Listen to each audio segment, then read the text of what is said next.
Hello and welcome to the training. Today we're going to talk about getting set in auction sales and selling your services. And this is going to be a topic that you're going to have to hone in on if you're not in the business already, and learn over a period of time. It's not something that we can teach in a half-hour video, but I hope I can give you some good starting points and some good things to think about as you're getting out there and trying to find and retain sellers and clients and move forward and grow your business. So to get started, with anything, our goal is to be the expert. Our goal in any business is to be seen as the expert.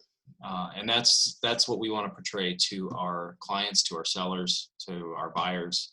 Because if not, they're not going to have the confidence in us that we need to get the job done right for them. And the reality is that every expert has started as a beginner at some point. So if you have business experience, you've got to use that experience and learn the auction side of things, learn the language. And there's some things that I've used in my 10 years of being in this business that have really helped me out to grow my knowledge and grow the way that I can talk to both buyers and sellers on how it works.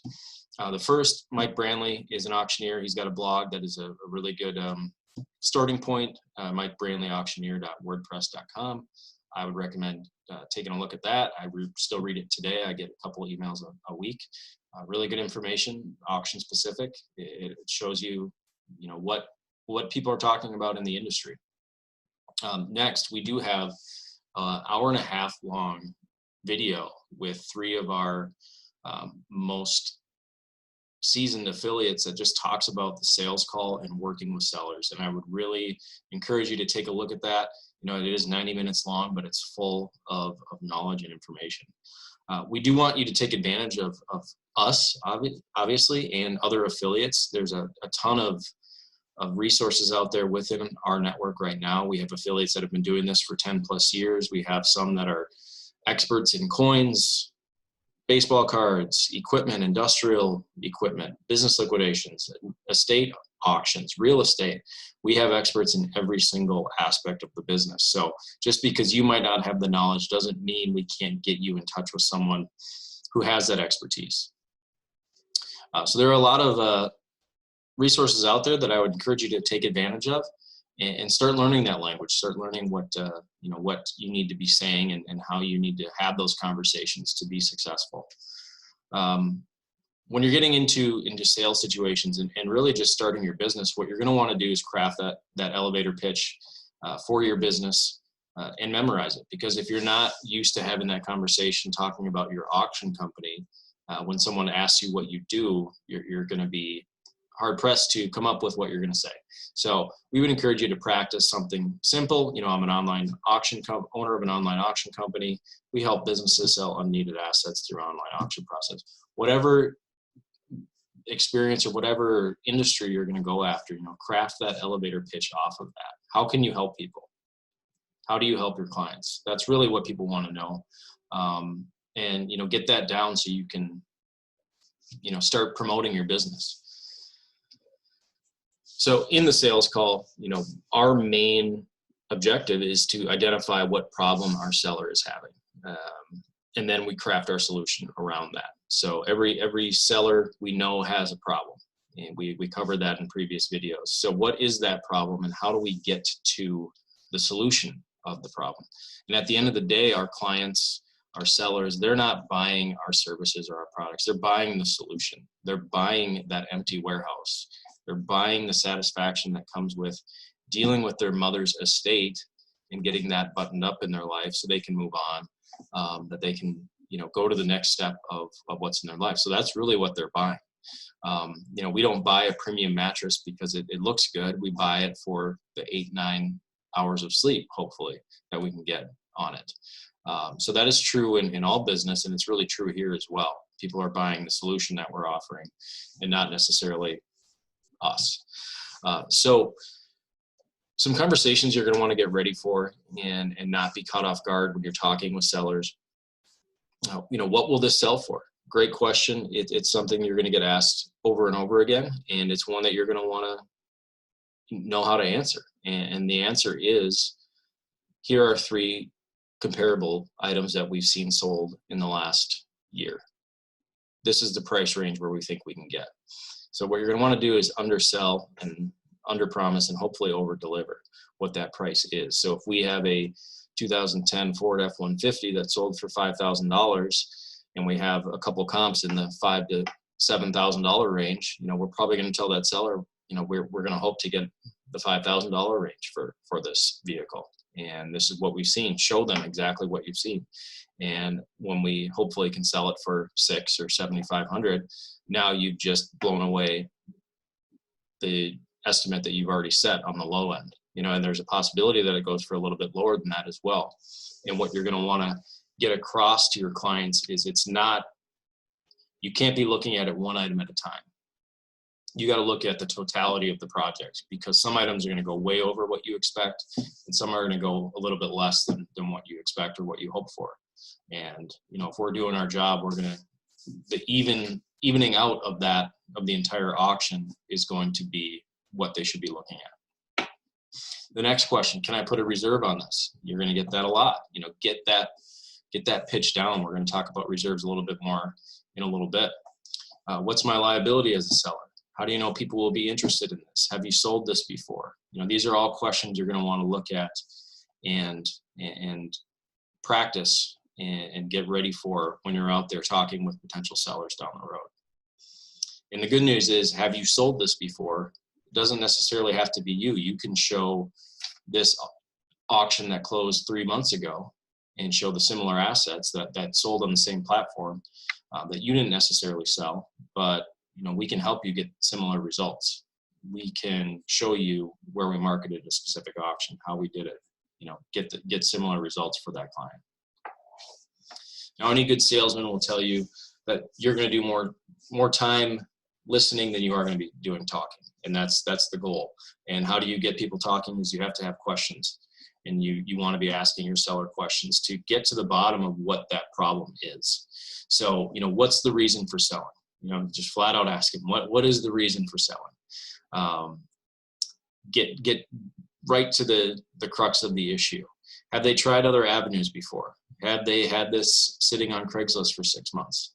Does that change their perspective when they wasted a lot of time and effort and energy and maybe had buyers back out before? You can use that to your advantage in your sales pitch. This next one's a huge one. When do you need this finished? It is not uncommon for us to get a call saying, I need to be out of this building in 2 weeks. What can you do? And that time frame has just become the biggest issue here. And guess what? When the problem becomes larger, the more people are willing to pay to get that solution.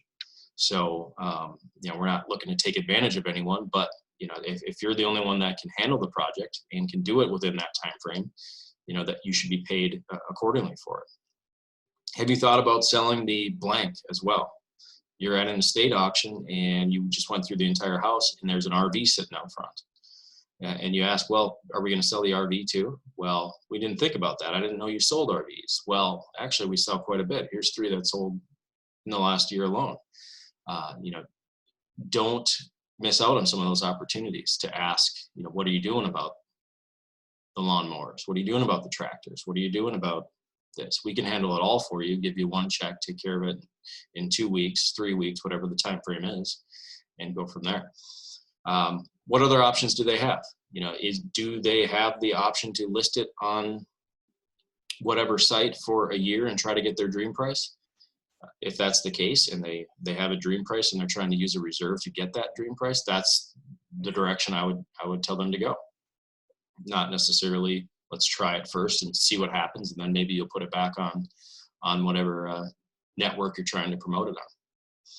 Who's making the decision? Who's going to sign the contract? We have some affiliates that will not do a walkthrough with the seller unless they're with the person that's signing the contract, because the more people you have in between those conversations, the information that you give them is going to get lost, to when it gets to the decision maker. So, I would encourage you, figure out who that person is, try to get them in on those conversations from the front end so you don't lose out on some of that. What are their expectations? What are you hoping to get out of this auction? What are you hoping to get out of this item? What do you need out of the auction? Is there a bank or lender involved? Now, this is huge, and sometimes they won't flat out tell you if there is or not. And we'll talk about how you can look into that. But getting to the bottom of what their expectations are can lead to some of that information, because if there is a bank or lender involved, we need to get in contact with them. We need to figure out what the payoff amounts are. We need to get the go-ahead from the bank sometimes, depending on the situation. If their expectations are way out of the realm of possibility, it's probably best to say, hey, we're not going to be able to achieve what you're hoping to do. We're sorry, we just we don't see that happening in our format. So sometimes saying no is the best thing that you can do. What hurdles exist? Is there no power in the building? Are there no bathrooms? Do you need a dumpster? Do you need a skid steer? Do you need all these other things?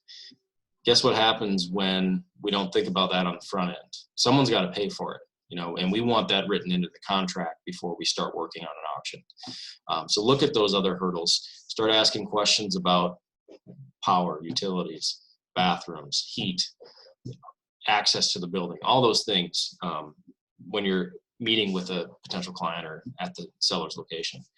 Is there more than one solution? Now, some people would say no, it's auction now, auction all the time.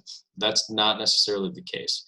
If I need to be out of the building in 7 days, and that doesn't give me enough time to do an auction right, that seller may be looking for a payoff, a one-time buyout where you can buy everything in the building for maybe half of what you expect it to sell for, and now your commission rate just jumped from 30% to 50%. You're still providing a solution. You can still sell it at auction on your time frame. You're going to have to move it and get it out of the building and deal with the logistics, but there are more than one solution to what we do. You can sell assets that you own yourself. You can get creative with it to find a solution for your seller. So start thinking about some of these questions. Make up your own. Have a checklist when you go and talk with a potential client, and go through it when you're walking through the project, and see if you can get the answers to these questions. When we're out there talking with people, it is very important to know the situation. In business liquidations, it could be a mom and pop shop.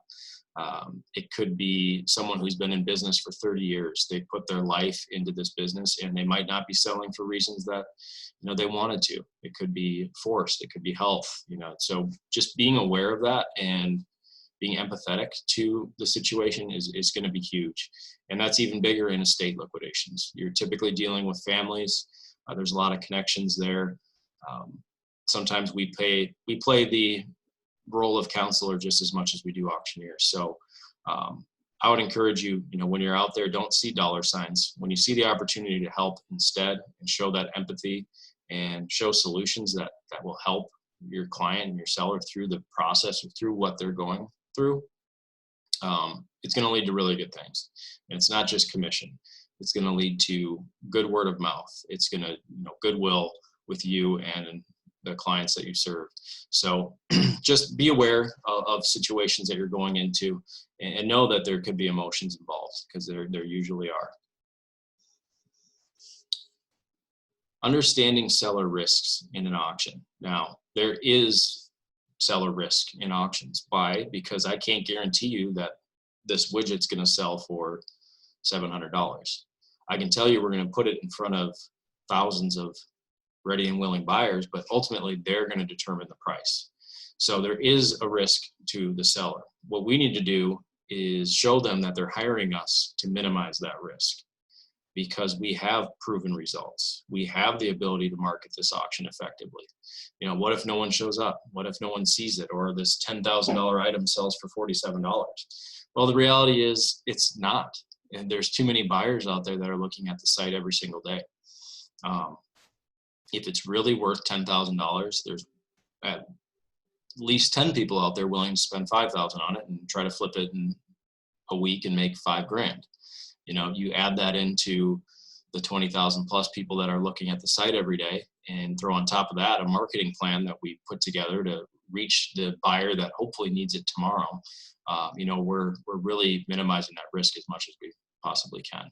So our job is to show our sellers that they're hiring us to reduce that risk and to increase their confidence in the auction process and what we do. Now, in the sales process, our branding is huge, and it does go well beyond our logo itself. These logos on the bottom, McDonald's, Google, Amazon, global brands, but they will tell you, and everyone will tell you, that your branding goes far beyond just a logo. It is every business decision that we make is a part of our brand. And in auctions, that means what you sell is a part of your brand. If you sell knickknacks and dishware, that is part of your brand. And there's nothing wrong with that. But to think that you're going to have heavy equipment sellers knocking on your door when the last 10 auctions you've done have been estate sales or something like that, that's not really driving with the brand that you're putting out there. To go down this list, the experience that your customers have, that your buyers have, that is a direct representation of your brand. What you drive, how we speak to our employees, to our buyers, to everyone. Does your staff have uniforms? Do you have shirts? Do you have hats? Do I know who's working at an auction? These are all parts of the bigger picture of your brand. And sellers and buyers are looking for professionals. And just be aware of what you're putting out there is a direct representation of you. Your personal brand, as well as an extension of your business brand. We're similar to real estate agents, I would say, in that what we do, we're the face of our companies. When we're out there, we're talking with sellers. So just be very aware of what you do on your personal time through social media and other aspects that has a direct correlation to your business. And I don't care what political affiliation you have, left or right, middle. Just be aware that if you're doing stuff on the one extreme or the other, that you could be impacting your brand, your business. Just be aware of what you're representing. Michael Jordan said, I believe, even Republicans buy tennis shoes. He was famously nonpartisan through most of his career. So it's, there's something to be said about that. Do what you want, but be careful about it, and know with eyes wide open what you're doing is a direct impact to your brand and your company. Now, when we're going out on sales calls, the big thing that we need to do is to be able to value what we're selling. It's a huge skill. You need to know, when I walk into a building, by the time you get out, how much value is here? What is this stuff going to sell for? What do I need to do?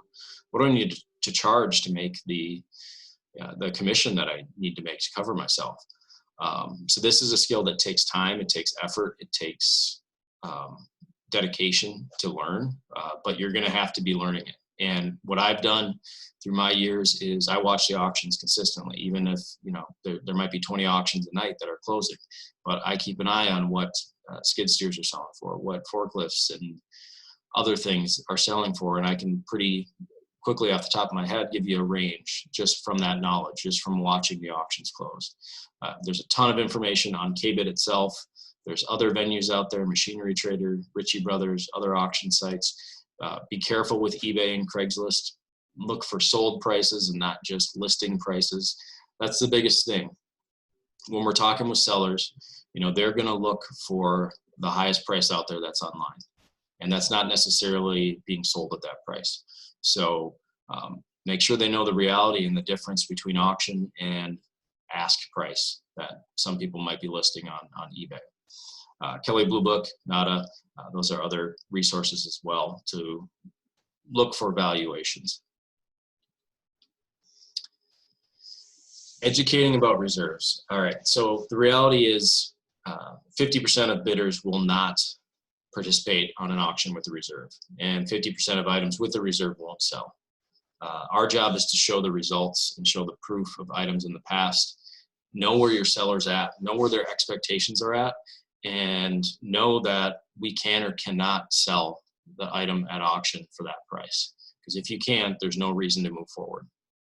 you got to walk away if necessary, and charge a sizable no-sale fee. You know, you don't want to be working for free. So maybe it costs them $300 to put a reserve on that $10,000 item. And I know this conversation does take a lot of time and refinement to get comfortable talking with your sellers about reserves, but it's one that's extremely important, and you're going to have to get it down.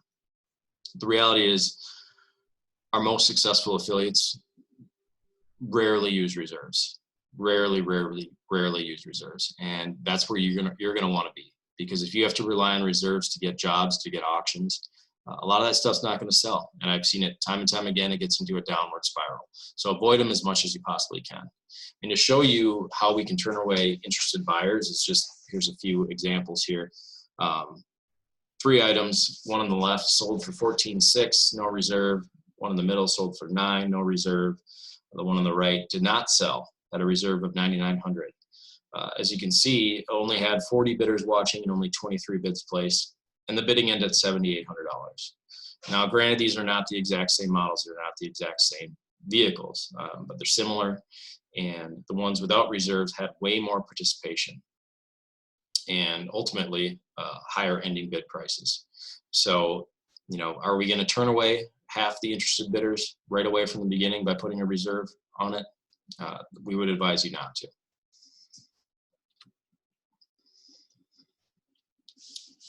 Have your sales material ready when you're going out to talk with potential sellers. Like we mentioned before, we have a lot of stuff online in the knowledge base. The auction seller's guide here is great, a nice thing to leave with your business card. And we have these available to send out to affiliates. Just get in touch with us, look in the knowledge base, and we can get you what we have. Or make your own, brand your own material. Use our language that we've created. Brand your own material. Create a one-page handout to leave with your potential sellers. You don't want to leave them empty-handed. Ideally, you're leaving them with a signed contract, but that's not always the case. So you do want to leave them with material that shows the professionalism that you want to show. All right, lastly here, after we leave a sales call, you know, I'm big on self-reflection and just kind of looking at how you did, because if you're not doing that, you're not going to get better. If you want to improve, you got to really take a look at your performance. So, you know, after you leave a sales call, how did that impression go? You know, what was your impression of your skills and ability? And I got to tell you, it's not going to be pretty from the beginning if you're not used to being in sales. Would you stand out if 5 other auction companies were bidding on the same auction? This does happen. And then following up, some sales cycles in this business can take 6 months to a year or longer. Sellers are not always in the ready to sell mode. Sometimes they're in the discovery mode. Who can do this project? I'm not ready to sell for 5 months, but I want to start talking with people. And how are you going to follow up with them? How are you going to stay top of mind? How are you going to get them to call you when it's time to make that purchasing decision? You know, these are all really important things, you know, sales 101, but specific to what we do. So as we talked a little bit about the sales process, I hope we gave you some information that'll be valuable for you. You know, the biggest thing I'd think would be to, you know, refine what you're doing and learn as you go. Use us as a resource, use other affiliates as a resource, and practice. And practice before you put yourself out there, so you're ready to answer some of those questions and get the auctions that you want. Thanks.